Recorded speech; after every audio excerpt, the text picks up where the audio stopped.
It's only the fourth week of January, and already there's just so much content, so much news, so many opinions, crises, hot takes, emails, alerts, notifications. There is just so much. Every single time you open your phone, the world is on fire in about 20 different ways. And somehow you're expected, on top of all of this, to just keep up.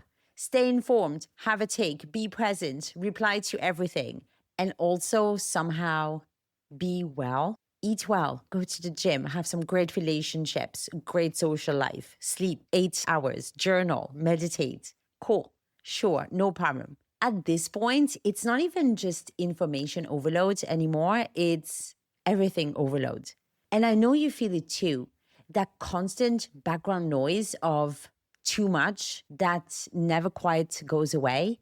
The sense that you're always slightly behind, always reacting, never quite catching your breath. Of course, you feel this way.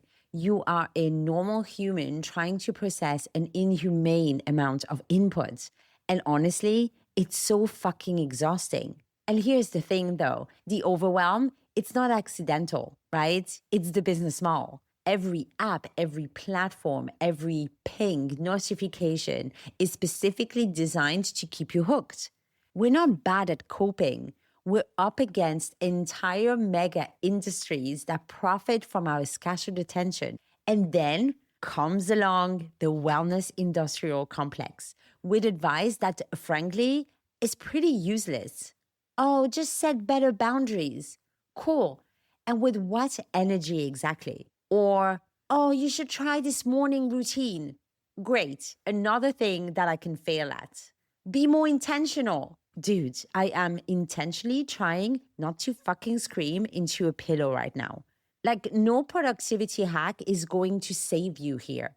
You can't fix this with another app or another system, another program, a morning routine you saw on TikTok. There's no room for any of it.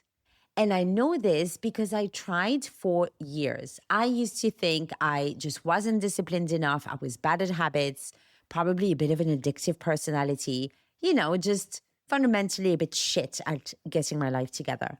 I knew exactly what I should be doing.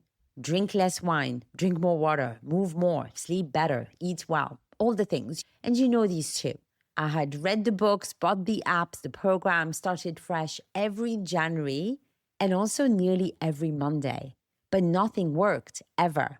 And for the longest time, I thought I was the problem. I thought the problem was me.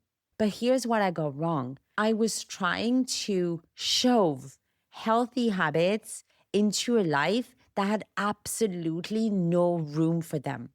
My calendar was packed. My head was worse. I was running on red wine, caffeine, cortisol, smoking 20 cigarettes a day, and generally wondering why I couldn't just exercise more or eat better. Of course, nothing worked. How could it?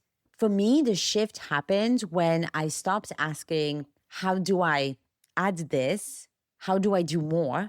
And started asking, what do I need to clear out first? And that question changed everything. So I got my butt to therapy. I set some really solid boundaries that really terrified me, to be honest. I stopped drinking, which gave me a clearer head to actually look at the stuff that I had been avoiding for years. And after living in a fog for what felt like forever, I actually started to feel really good, really, really good in my body, in my head, in my life, because I finally made room for the goods. So let me ask you this. When your calendar is full, when your head is full, and when your to-do list is full, what's left? You can't think properly. You can't make real decisions. You snap at people that you love. You're exhausted, but you can't sleep. You're just getting through the day so you can do it all over again tomorrow. But when you make space, something shifts. You stop tolerating shit that drains you. You notice what's actually working and what's just there.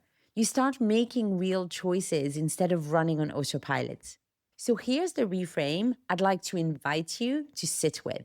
Thriving in 2026 won't be about doing more. It will be about deciding what doesn't get access to you: your attention, your time, your energy, your limited headspace. Subtraction before addition, always. We live in a culture that makes money from your overwhelm. Busyness is a flex. Rest feels lazy, unproductive. Making space isn't just about feeling better. It's about refusing to play a game you were never going to win. It's about being ruthless about what gets in. Because here's what I've learned: the stuff that actually matters, it doesn't scream for your attention. It's quiet, and you can't hear it when everything else is so fucking loud. So, what does this actually look like in practice? The first thing is recognizing that making space isn't one big dramatic gesture. It's not quitting your job tomorrow, please don't, or moving to a cabin in the woods. I'm very aware that I'm recording this from Rio de Janeiro after packing my whole life and traveling from Asia to Latin America. But you don't have to do that. It's smaller than that. And honestly, oftentimes it's more boring. It might be space in your head, going to therapy, finally processing the stuff you've been avoiding for years. Letting yourself actually feel things instead of numbing them out, the way I was with red wine. It might be space in your calendar, saying no to things that you don't actually want to do, even if it disappoints someone, even if it makes you feel like a bad person. Spoiler, you're not. And it might be space in your inputs, the content you consume, the news you let in, the opinions and updates and notifications that follow you everywhere. The second piece is asking yourself a different question. Instead of, how do I fit all of this in? How about asking, what would I need to let go of to make room for this? Because you cannot pour into a cup that's already full. So here's your experiment for this week. Pick one area, just one. It could be your calendar, your phone, your commitments, your inputs, anything. And ask yourself, what can I subtract? What doesn't deserve access to me anymore? Maybe it's unfollowing accounts that make you feel like shit. Maybe it's canceling a recurring commitment that's been draining you for months. Maybe it's turning off notifications for that app that hijacks your attention 30 times a day. Start small and see what opens up. The world, unfortunately, isn't going to get quieter. We both know that. But you can finally have room to breathe. And from that space, you get to choose what comes in. That's the power move for 2026, my friend. You can create enough room to hear the quiet stuff again, the stuff that actually matters. Making space isn't a luxury. It's how you get your life back. Thank you so much for being here with me today. If this resonated, I'd love it if you could share it with someone who might need to hear it too. And you can also subscribe to my newsletter and podcast at unwrittenpotential.com. Until next time, take care of yourself. Bye.